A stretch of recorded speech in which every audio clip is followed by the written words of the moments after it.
Mayra Polizel é a nossa convidada de hoje no Alesp Conecta. Ela conta pra gente como a inovação na educação ajuda no processo de aprendizagem no país. Fique agora com a íntegra da entrevista. Obrigada de novo por ter vindo aqui, Mayra. Valeu. Eu que agradeço. Muito obrigada pelo convite novamente. Agora ela já está escolada em falar na rádio. Mais ou menos. Ela não pode falar assim, ainda não consigo. Ela já, na primeira vez ela falou, mandou bem, falou pra caramba. Agora vamos ver de novo. Até tomou susto no nosso quadro, ela não vai tomar susto de novo, não. Tá Tem de tranquilo. novo? Olha, não sei, depende, tá. depende. Ela já ficou preocupada em acontecer. Ela já ficou preocupada em acontecer. Mayra, quando se fala em inovação, às vezes as pessoas acham que inovação é só tecnologia, é só inovação tecnológica. Uhum. Você consegue primeiro contextualizar para a gente o que é inovação? Inovação é um conceito que está muito na moda, vamos dizer Sim, assim. todo mundo falando de inovação. Falando de inovação, é a nova sustentabilidade, né? O pessoal Quase isso. tá falando. Mas especificamente na educação, que é onde eu atuo e trabalho hoje, quando a gente fala em inovação, é muito mais do que infraestrutura. É muito mais do que levar a internet, banda larga para as escolas, você ter um celular potente. Inovar é muito você trabalhar com o que você já tem e inovar algo que não precise necessariamente de uma tecnologia. Então, um educador, por exemplo, numa sala de aula, ele pode utilizar a tecnologia ao seu favor, como ele pode ter uma nova metodologia na sala de aula. Então, é inovar o seu dia a dia mesmo, a sua prática pedagógica. Então, primeira coisa que a gente aprendeu hoje, inovar não é só na área tecnológica. Uhum. E o que tem acontecido aqui no estado? Daqui a pouco a gente vai falar da onde você trabalha e como você trabalha, mas com a sua visão de especialista no tema, você fez mestrado sobre... Qual que é o tema do seu mestrado? Ou é o tema ou foi o tema? Já terminou? Eu terminei o mestrado, eu defendi agora em fevereiro de 2019. Fresquinha, mestra, fresquinha. Fiz mestrado na Fundação Getúlio Vargas, mas eu não estudei educação no meu mestrado. Olha, fui pega pelo gongo. Eu estudei a relação de parceria entre o terceiro setor, especificamente as organizações sociais, junto com o setor público. E eu estudei aqui no estado de São Paulo, o caso da Secretaria Estadual de Cultura, junto com as organizações sociais. Mas eu lembro que no outro programa você disse que se você não trabalhasse com educação, trabalharia com cultura, como trabalhou em cultura e educação. Exato. Você viu que eu lembrei, fui muito esperta nessa. Elas andam lado a lado. E se o seu mestrado não foi efetivamente sobre algo de educação, você está falando de duas esferas muito importantes: terceiro setor e setor público. Você trabalha no terceiro setor. Queria que você falasse para a gente já da onde você trabalha e como unir esses dois setores para esse bem da inovação dentro da educação. Certo. Hoje eu trabalho no CIEDES, é o Centro Integrado de Estudos e Programas de Desenvolvimento Sustentável. E eu sempre trabalhei no terceiro setor e fui fazer mestrado estudando uma das nuances do terceiro setor, que são as organizações sociais, porque eu acredito que o terceiro setor ele pode ser parceiro do setor público. Então, algumas pessoas, alguns autores têm algumas correntes de tratar o terceiro setor como terceirização ou privatização, mas eu trabalho e acredito e estudei a questão das parcerias. Então, hoje a gente trabalha no terceiro setor, então a instituição que eu trabalho hoje, a gente trabalha com a temática de parceria, tanto com o setor público, tanto com outras instituições do terceiro setor. E pode falar com quem você faz. O CIEDES, ele é ligado a qual empresa? Certo. O CIEDES, ele é ligado a várias empresas, na verdade. Então, hoje, o projeto que eu trabalho é em parceria com a Fundação Telefônica Brasil, em que a gente trabalha com a perspectiva de formação de educadores voltado a essa inovação educativa. E voltado à inovação educativa, o que se pode se fazer de novo na educação? A gente trabalha principalmente com a questão de formação de professores. Então, a gente acredita que a gente trabalhando a inovação, né, junto com a formação dos professores, isso pode chegar de fato para o estudante. Mas tem vários fatores que também tem que andar junto. Então, tem a questão do financiamento, que a gente já discutiu no outro programa, o Uhum, Fundeb. Tem a questão da motivação do estudante, que a gente já uhum. discutiu sobre a Base Nacional Comum Curricular. Então, todo mundo tem que andar junto. Todo mundo tem que andar junto. E a gente trocava figurinha um pouco antes, você falou de um programa de inovação de educação conectada, que é um programa de governo federal, a nível federal. Como é que tá, como é que é isso? Ele está ainda começando? Sobre o que ele fala? Para quem nunca ouviu falar disso. Certo. Eu acho que muita gente não ouviu falar disso. A gente, quando está na área da educação, a gente tem que sair um pouco da bolha, né? Uhum, Bom, o Programa de Inovação e Educação Conectada, ele é um decreto de novembro de 2017 e ele visa, de fato, trabalhar com a inovação e com a universalização do acesso à internet de alta velocidade. Então, o governo federal ele está fazendo esse grande investimento e hoje ele está passando em algumas fases, né? uhum. Então, teve a fase de indução, que foi 2017, 2018, e a gente agora, 2019 até 2021, a gente está na construção e na implementação das metas estabelecidas. Indução, você falou, estávamos no processo de indução. Uhum. Para quem também não é da área, o que que seria esse processo? Seria as pessoas entenderem o que é? Exato, porque o programa de inovação e educação conectada, ele trabalha muito com os entes, com os órgãos públicos de executivo. Tá. Então, secretarias municipais de educação, secretarias estaduais, tem Uhum. uma parceria forte com o BNDES, o Banco Nacional de Desenvolvimento. Então, é de fato esse momento de entender por que ele surgiu, por que ele Tá. está influenciando nas escolas, Uhum. na vida dos Dos educadores. Que é educadores. uma grande novidade. Os educadores hoje, eles se formaram no século XX, né? E a Uhum. gente fala de uma educação do século XXI. Então, é uma revolução. E o programa, ele vem com essa perspectiva. E aí agora tá nessa outra fase que você falou, que é Isso, 2018, até 2019, até 2021. 2021, Isso. de colocar em prática? Colocar em prática. Então, a gente está colocando... A gente, ó, eu...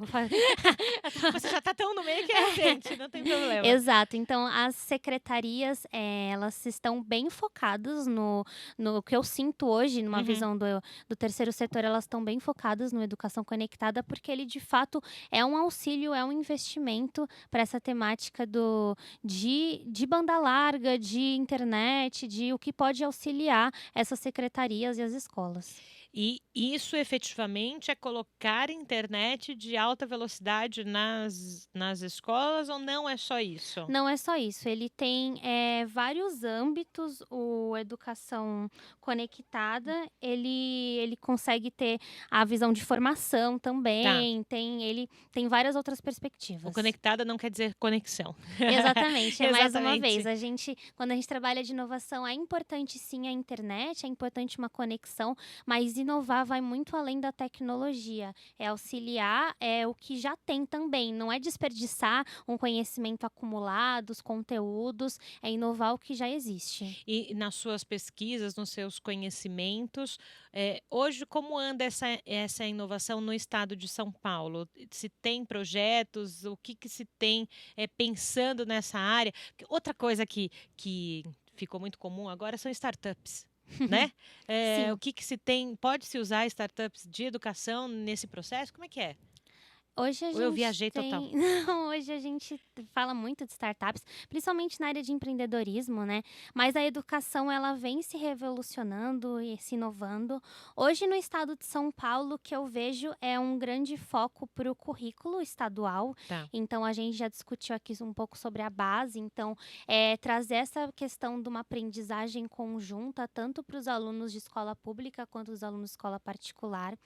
O governo estadual de São São Paulo hoje, ele vem com uma temática, com uma proposta mais ampla de trazer a inovação. Então, tem alguns programas, alguns projetos que conversam bem com o que o terceiro setor já discute, já faz, o que é bem bacana. A gente tem uma facilidade de conversar, entender aqui junto no estado de São Paulo.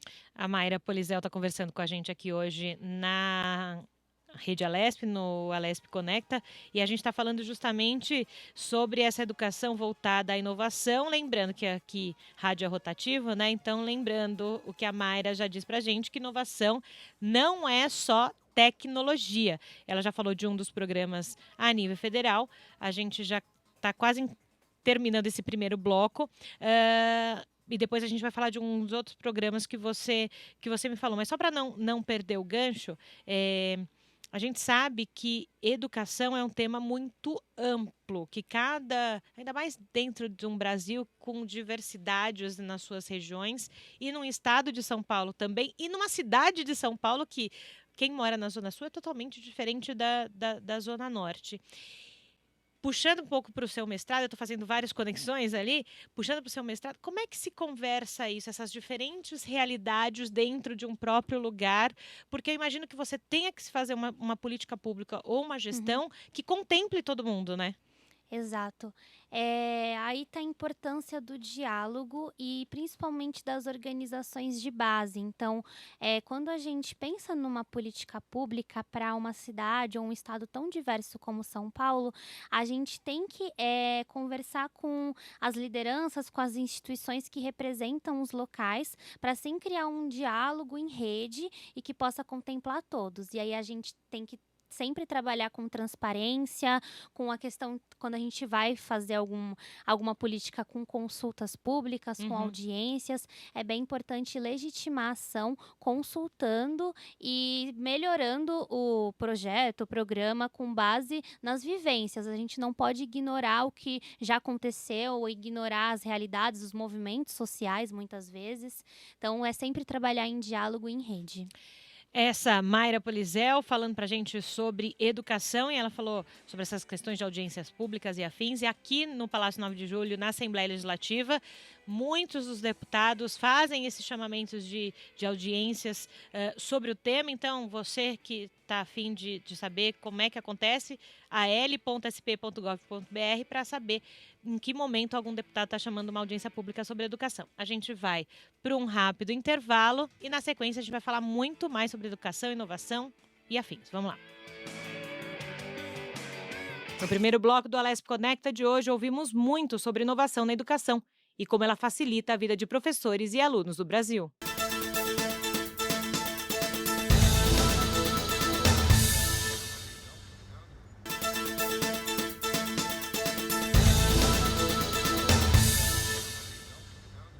Voltamos com a Alesp Conecta de hoje e nesse bloco vamos falar sobre como as escolas no Brasil usam a inovação a seu favor. Então, lembrando você de novo, inovação não é só tecnologia. Eu adorei esse mantra.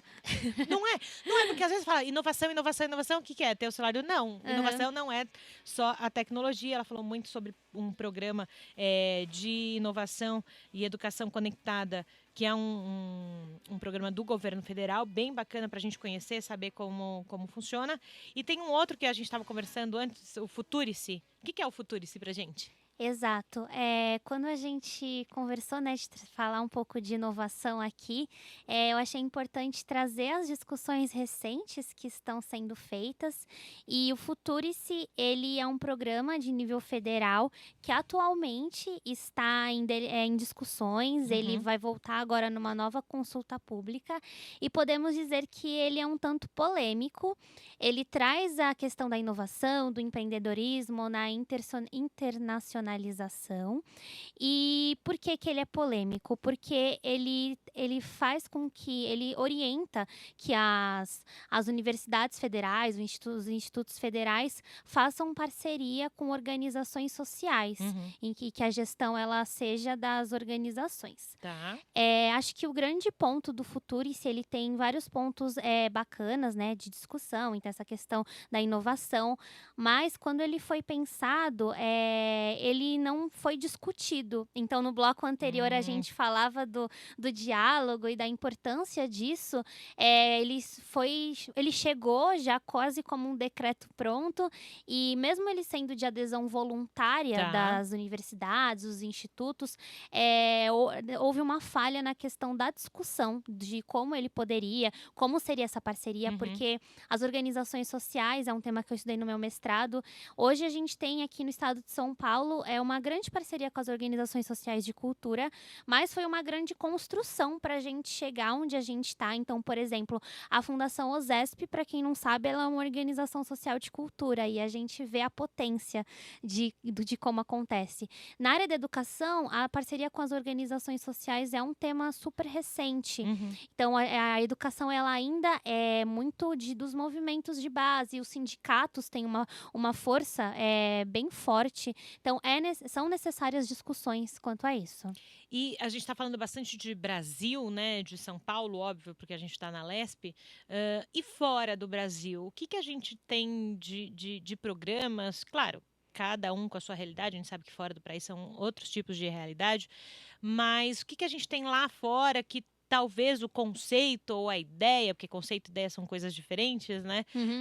Que possa trazer para o Brasil, para uma discussão, porque num outro programa a gente recebeu o Denis aqui falando sobre algumas outras questões de políticas públicas, que falou muito da Estônia, que lá os processos são bem mais ágeis que no Brasil. O que a gente pode falar de educação fora do Brasil? Certo.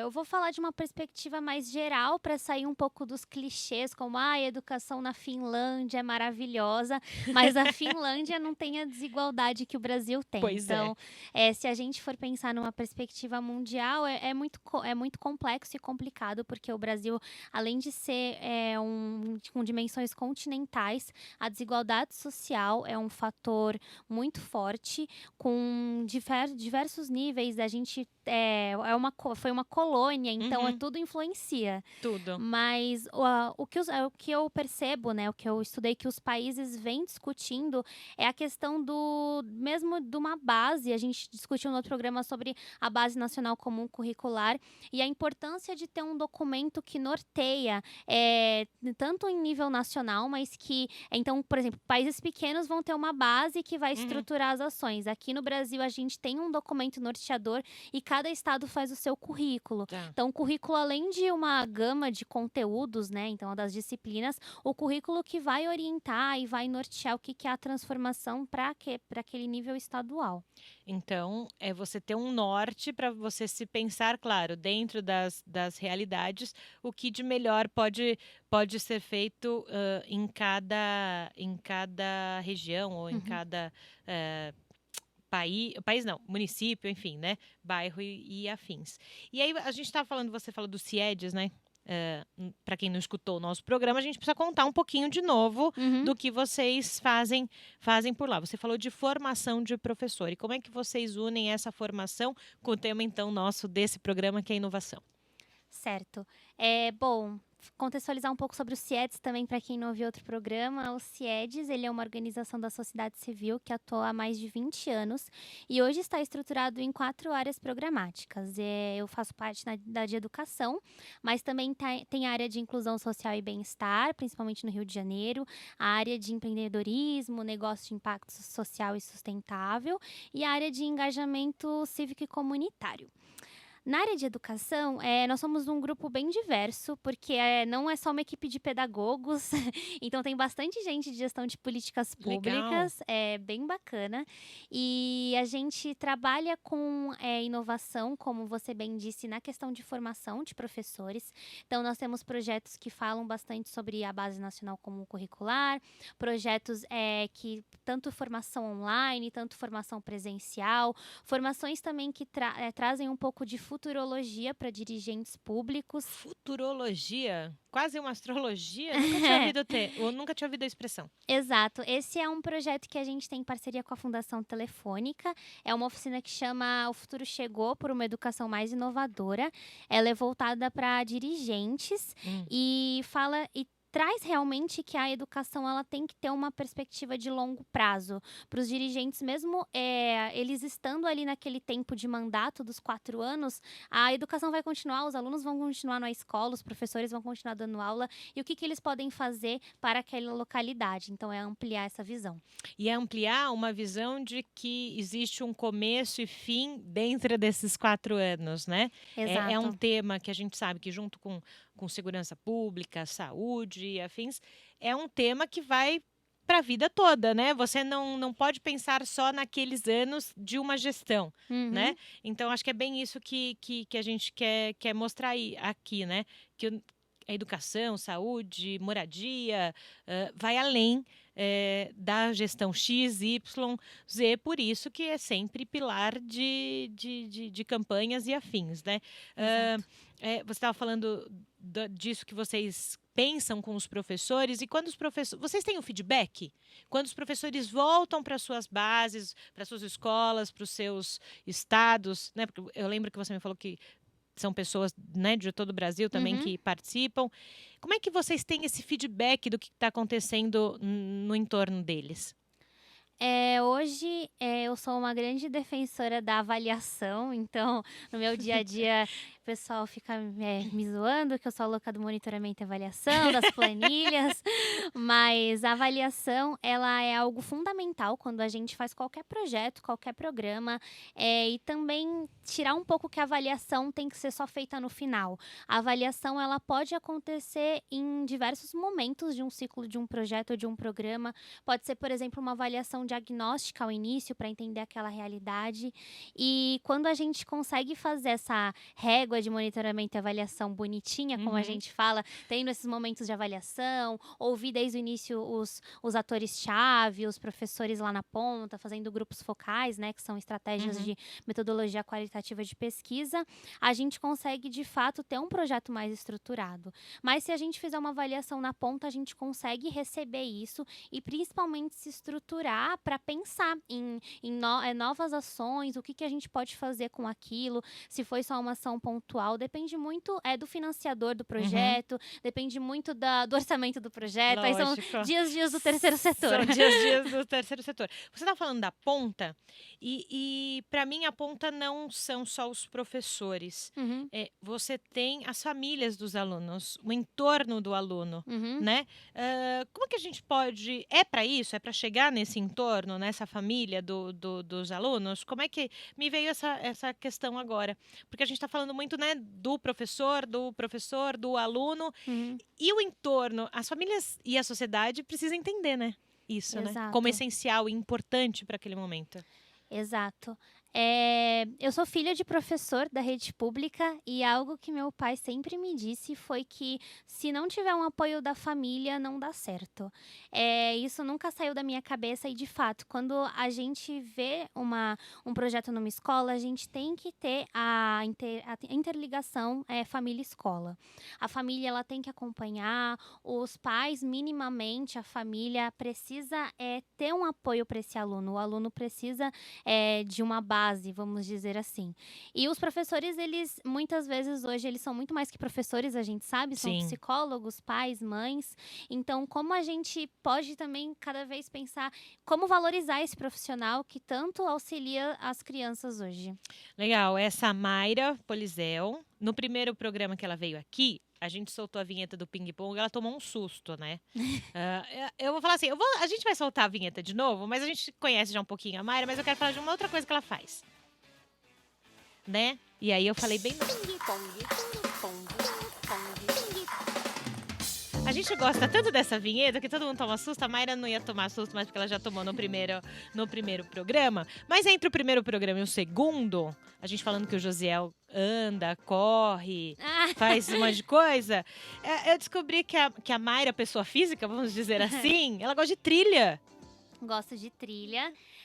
Descobri, na verdade, recentemente esse meu amor por trilha. Eu passei o ano novo na Chapada dos Veadeiros. Para mim foi revolucionário. E agora, no feriado de novembro, estou indo para a Chapada dos Guimarães. Se quiserem me encontrar por lá, vamos lá fazer trilha juntos. Então, olha aí que gostoso. Mas sabe o que é legal da trilha? Que não parece que eu tô fazendo exercício físico. Aí é gostoso, né? Aí é legal. Acho que eu vou com ela passear um pouquinho. Não no feriado, porque eu tô aqui fazendo os programas, né? A gente faz tudo bonitinho, passa lá. Quem sabe num outro feriado. Bom, brincadeiras à parte, né? Porque a gente tá indo para nossa reta final de programa, para dizer que a Mayra, além de pensar sobre educação e pensar na sociedade, tem um momento dela de lazer também, que ela vai lá pra trilha ver. Gente, imagino que deve ter cada paisagem linda, né? Exato. Nossa, é aquela coisa que tira você um pouco da rotina maluca do pensar e tudo mais, porque haja pensamento, né? Porque você não é só a parte física do negócio, né? Que você vai lá e corre e cansa, né? Pensar também cansa, não cansa? Cansa. E viajar é uma possibilidade de você, além de conhecer novas culturas, novos lugares, você realmente sair um pouco da rotina. Hoje eu tenho o privilégio de trabalhar com algumas viagens, então conhecer algumas realidades de fato, e isso é bem importante. Então, às vezes, a gente acaba aproveitando, conhecendo, e sempre a gente vai falando, ai meu Deus, pra onde eu vou agora? Então, tô indo pro Mato Grosso semana que vem. Isso aí, ó. Semana que vem ela tá indo pro Mato Grosso. Beleza, Mayra. Obrigada por ter vindo de novo aqui no nosso programa. Casa sempre aberta para você, que agora já tá pronta pro rádio. Muito obrigada de coração pelo convite. Agradecer essa oportunidade e essa iniciativa. Parabenizar. E estamos aí. Muito obrigada mesmo. O Alesp Conecta de hoje fica por aqui. Até o nosso próximo programa. Fique ligado na Rede Alesp.